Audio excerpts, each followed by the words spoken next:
What is a music publisher company? What do they do? How does it work? A music publishing company is a glorified debt collector. That's what they are.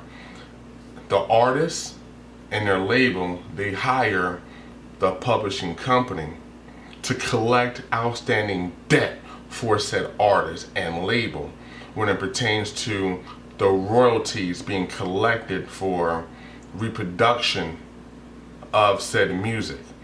But on the publishing side, the publishing has to do with the copyright owner, the person who actually wrote, or people who actually wrote said material.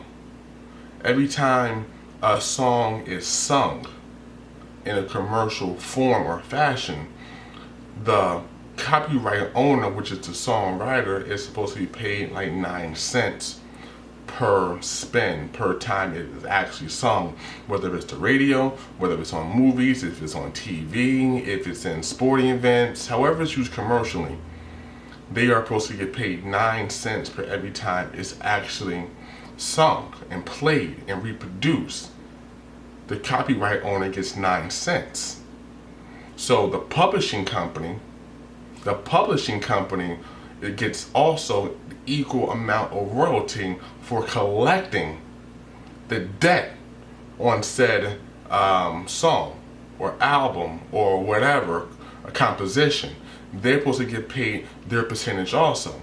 So therefore, the reason why you hire a publishing company is to ensure that a company is going to monitor the use of your music globally, in a global scale, something that you or I don't have the ability to sit back and track 365 days a year who and when and where is commercially using my song.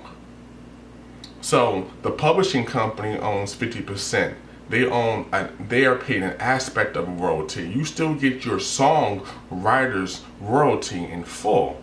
But if you were also the publisher or had a publishing company, and your publishing company went ahead and tracked and received said debt, in essence, instead of getting 9%, you as a songwriter would get 18%. So when Michael Jackson and Sony, they own the publishing rights to collect debt for hundreds and hundreds and hundreds of artists and thousands and thousands and thousands of songs. But the artists themselves, they still get their songwriter's royalty if they were the songwriter. If they were not the songwriter, then you don't own the music at all. You just own the right to collect debt that's owed to the artist and or the label. While owning your masters, people say, hey, I should own my masters. What does that mean? Owning your masters is about the recording of said song. How it was pretty much when you go in the studio and you have your finished product, your CD, your single, whatever, that's the master's rights.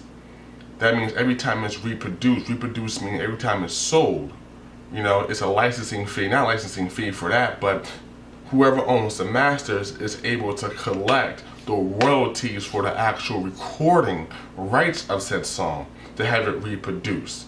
Every time it's used commercially, like on YouTube, iTunes, when it's streamed for free, when used in movies and TV shows, there is a fee, a licensing fee that the master right owner, which is usually the label, can charge a company, say $100,000 if you want to use this song in your movie as the title, the theme song for your movie. I want $100,000. All right, here you go. That's exclusive for the master right owner to collect that licensing fee. And then the artist may or may not get a kickdown of X amount of dollars, depending on if they have an outstanding debt still owed by them to the label. If they don't owe the label any money, then usually in the contract they'll get a certain fee for that licensing, portion of the contract. So maybe if it's sold for 100,000, the artist may get, 1,000, maybe 10,000, maybe 20,000, depending on how their contract is divided. So when you own your publishing, and then you also were the songwriter, and so you own a publishing company, like the way Beyonce now has a publishing company, where she can pretty much hire her own publishing company to monitor or to represent her in collecting the outstanding debt for use of her songs, because she has songwriter's credit, which means she's a copyright owner. Her publishing company will therefore make 18 cents because she's the songwriter, and also she owns the publishing company. And if she owns her masters, therefore she can charge or collect that fee that's paid by radio stations, movie theaters, studios, networkings, to be able to pull your songs and use them in their commercial product. So she can collect her money 3-4 different ways. This is why publishing and owning your masters is such a big deal when it comes to music, because you can make 2 or 3 times the amount of money every single time your song is getting spins on the radio, or if it's used at a concert.